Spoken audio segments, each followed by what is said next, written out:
Salut!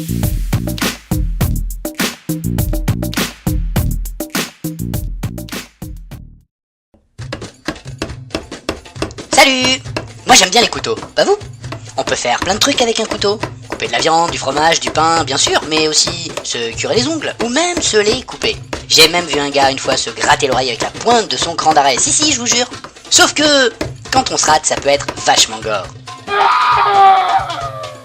Et c'est comme ça pour tous les outils en fait. On peut planter un clou avec le manche d'un gros tournevis. On peut même faire un trou dans du plâtre ou du bois en utilisant la pointe du tournevis. Ça fonctionne. C'est pas le top, mais ça fonctionne. Ben, en fait, au poker, c'est pareil.